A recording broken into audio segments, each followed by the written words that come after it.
make part two because it cut off.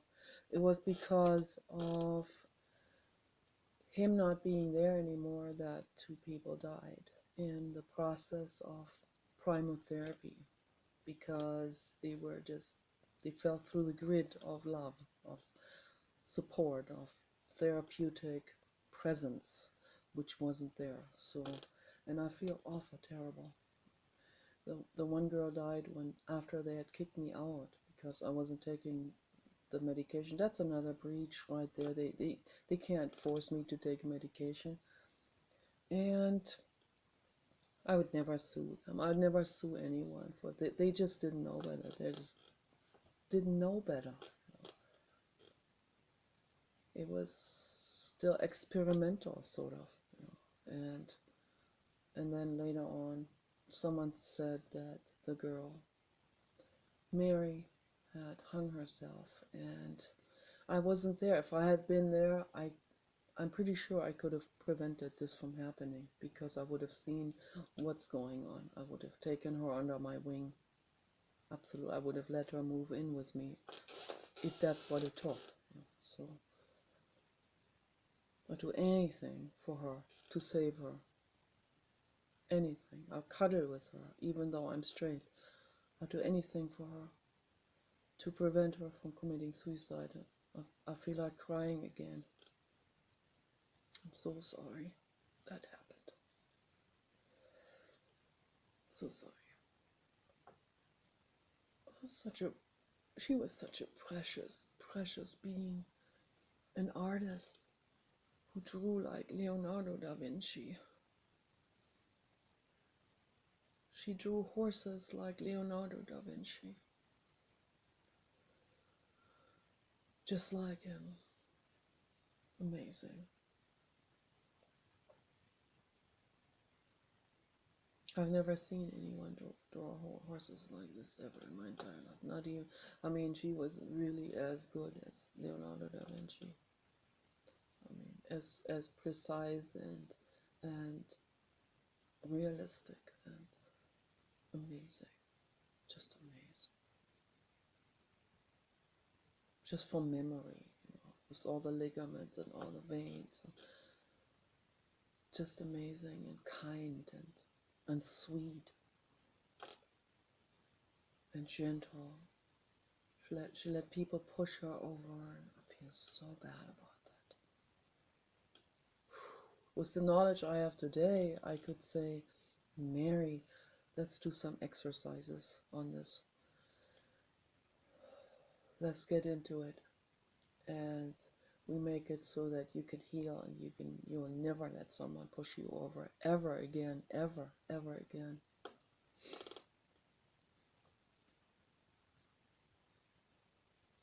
Some people criticized Annalise and thought that it was too premature to put me through such an analytical therapy as a child, but it wasn't that analytical. It was all it was. She was really into it and really loving me and really playing with me and just observing. And there was only loving interaction going on. And she was trying to gently, through play, lead me to express myself and to gain a certain confidence. And I did gain it. When I was 8 and I left the therapy process, I had a dormant phase of where I was quite productive until age 13, which she predicted. She predicted that when I go into puberty, that the pain from the childhood, which of course there's no way you can heal all of this in this short time. It would have to be an ongoing healing and feeling process. But I had to go to school and I had assignments to do and all of this. I learned to play the violin. So for a couple of years I was going very well. I was productive on every level. And then at age 13 the curve went down because of the hormonal changes, which brought up my childhood pain. And she was right, that happened. It was really tremendous. And the neocortex started to evolve in the abstract thinking process, and with that came act outs. You know, as an artist that I started to paint more accurately. I started to paint horses. I wanted to be a horse. I wanted to be a pig. Did not want to become a woman. I wanted to escape that. So I ate myself very chubby, quite chubby, and I wanted to be really pig, or I wanted to be like my baby brother when he was a baby, because I thought he got love. I thought he got love because he was chubby. So, and that thing never left. And it's okay. So I worked through some of this, but there's so much more to work through. It's a lifetime process. But if we can even work through some of this makes a difference between day and night, between darkness and sunlight. So it's a tremendous difference that it makes, even just to work yourself through a percentage of that childhood trauma and pain. So it might cut off any time now, but I think this was important that I am adding this to it. So the crocodile in the Casper Theater, it also represented the Great Dane of my grandfather. I grew up with this Harlequin Great Dane, and their jaw looks quite a bit like a crocodile, a little bit, you know. So the milk carton type of face, you know, narrow, like this here, kind of narrow and rectangular, sort of. Hello. But the crocodile, of course, has an even longer face and a little bit more pointy. Hello. So, but yeah, kind of like that. To me, that had the same characteristics, and you know, a big jaw with a lot of knifey teeth in it, and you have to always be good to that being. I said, you always be good to that being, because that being needs love too. And it also had a symbolic character, because I meant myself.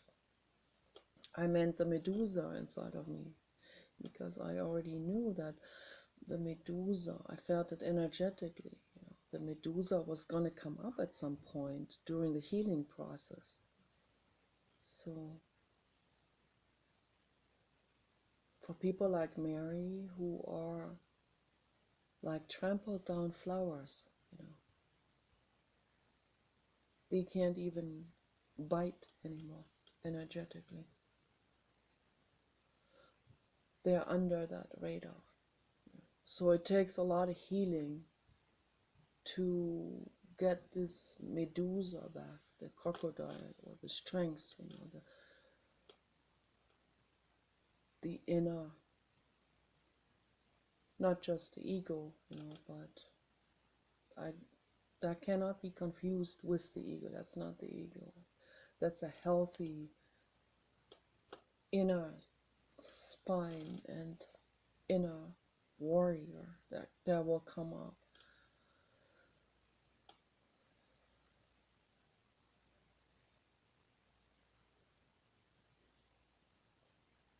And that's important to have, very important to have. That's also part of love.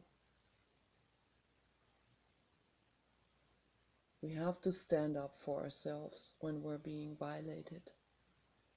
That's a healthy reaction. It's very important. It's important to talk back. It's important to stand up for yourself. It's the most important to stand up for your animals and children, for your proteges, for your partners, for your family. Stand up for them. Very important. Religion and society has drilled into people to not even stand up. That's very neurotic. That's sick. It's not well. Okay. So don't orient yourselves on society or norms or anecdotes or religion or any kind of sayings.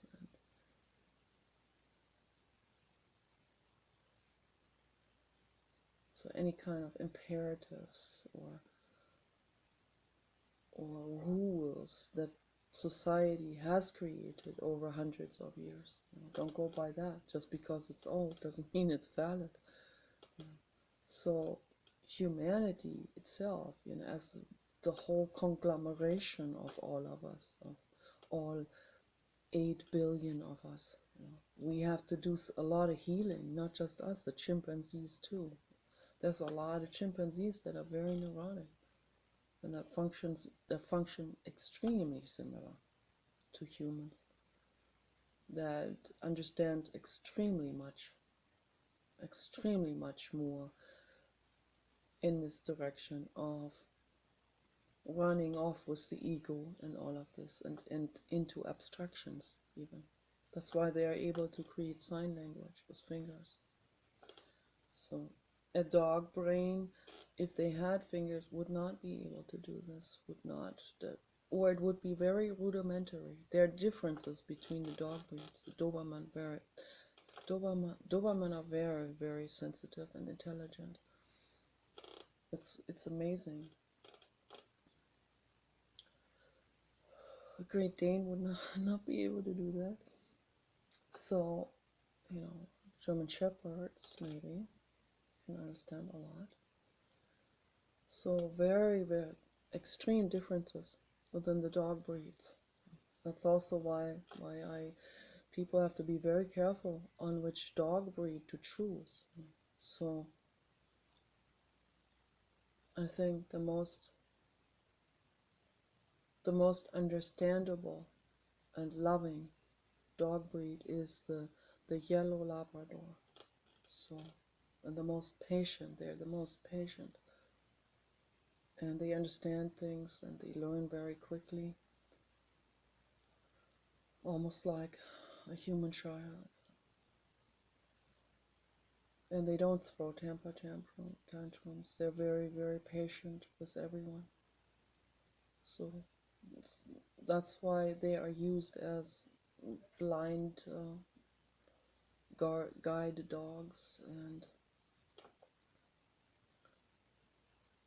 as service dogs for disabled people. So you use those. And my message again is, just as I said as a child, you have to be infinitely loving and patient and kind to all living beings, to every dog, every service dog, every pet dog, every house dog, every bed dog, every child dog, every baby dog, every puppy, every adult, every living being, to be, including the crocodiles. So, there was a man who made friends with the crocodile baby. Crocodile baby was like about this size. He rescued him near the Amazon, at the Amazon River in South America, and he called him Pocho. I talked about this before too, just so infinitely touching. And Pocho grew to be 20 feet long, and they had a ritual. Every day they swam in the river together and they danced. It was a swim dance that they did together. And it just goes to show how also crocodiles, even though they're reptiles, and the brain is much smaller than in a mammal, so I don't know how big the brain is, probably the size of porcupine or something. I don't know, not very large. Maybe the brain is like this size. But still, even with that size brain, they still remember certain rituals, and they want to continue the rituals because those are love rituals, and they this is all stored in the memory. They remember this, and they know that this is what they want to do. You know, they want to be loved just like everyone else. Every reptile also wants to be loved, even though they don't among themselves really in the wild places. They don't really hang out together, or I don't know if they hang out. Some of them do. They sleep on top of each other, I guess.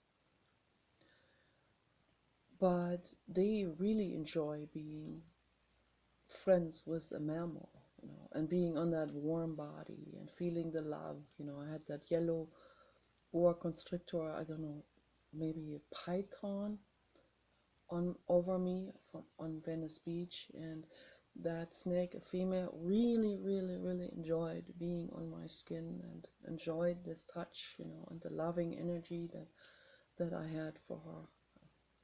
And I just gently patted the skin and felt so good. And he also had an iguana. The iguana was always running onto the boardwalk. I was running after the iguana. The iguana was like, I don't know, like 30 pounds, really big.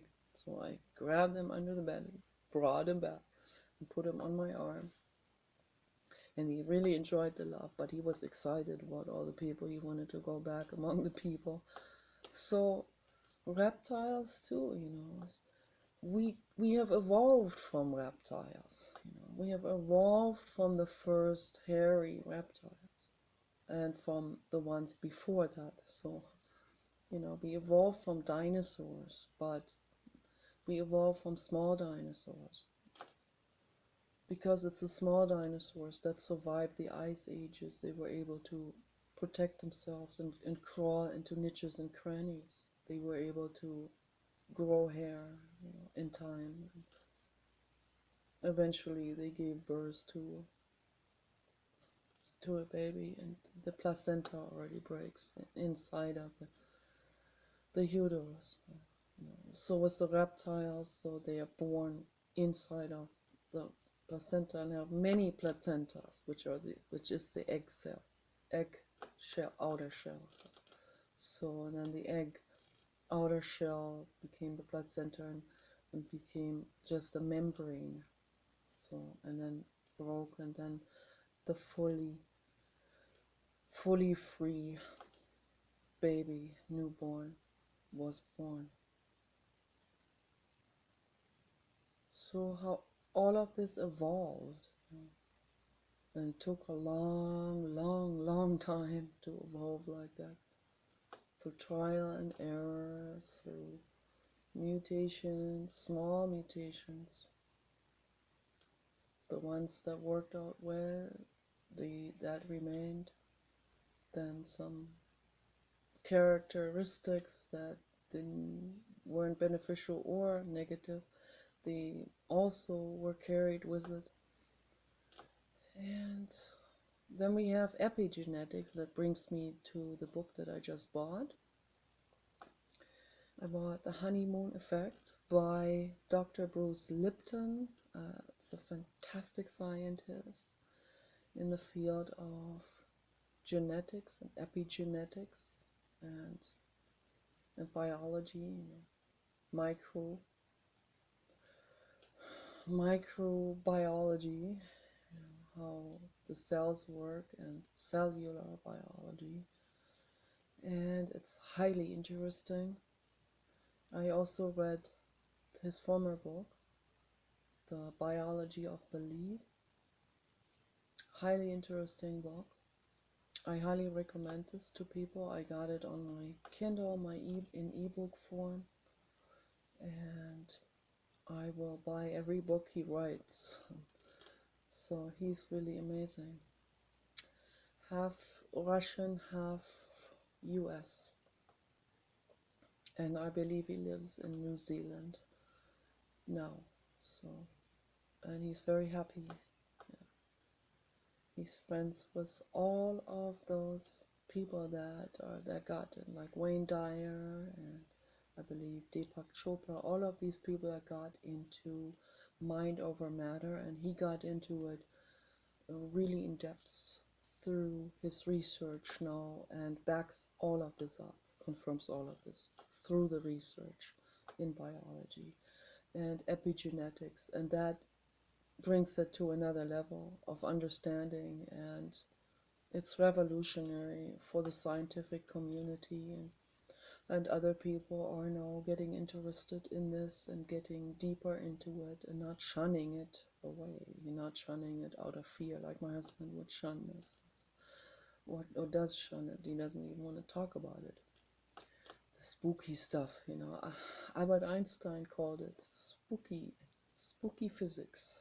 So why is it not spooky? It just appears spooky because they haven't gotten into it yet. They hadn't made the leap yet at that time. So now we're making this leap as a whole society, getting more interested in it and diving into it.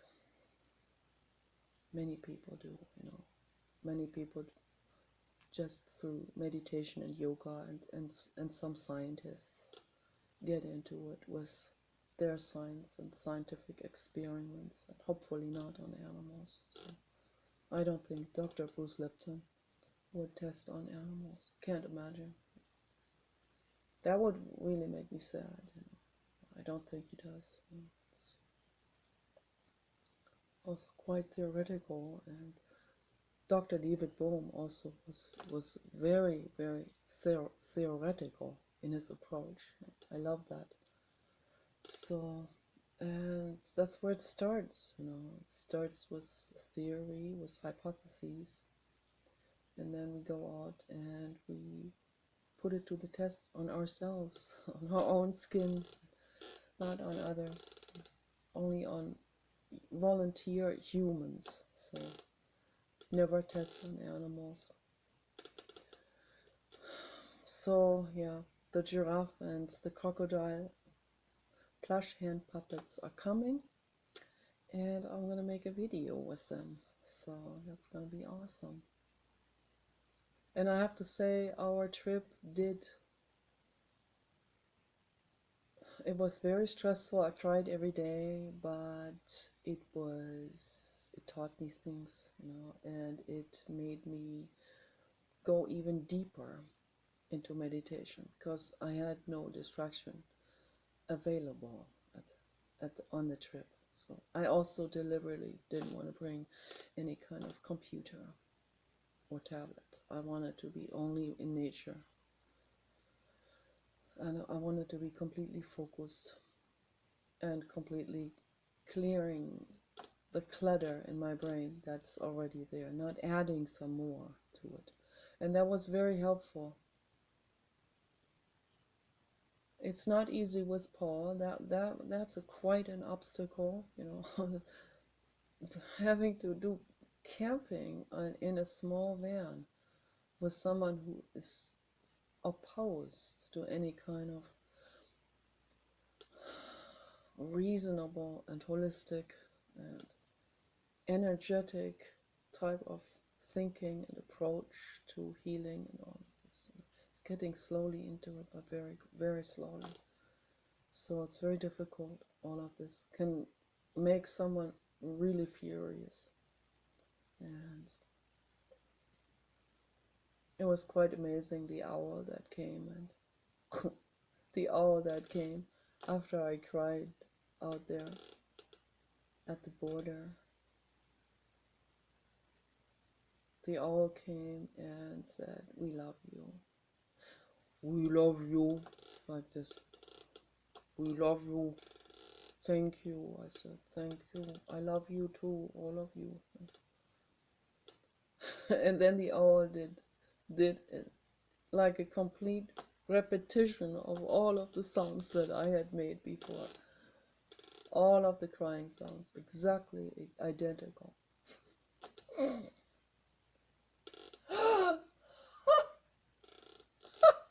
And that made me feel so much better. That was so touching. You'll be amazed if you go out into nature how many angel and God level and Buddha level souls are out there in animal form. and that will come to you, and that will protect you and guard you. The Buddha himself went into a jungle,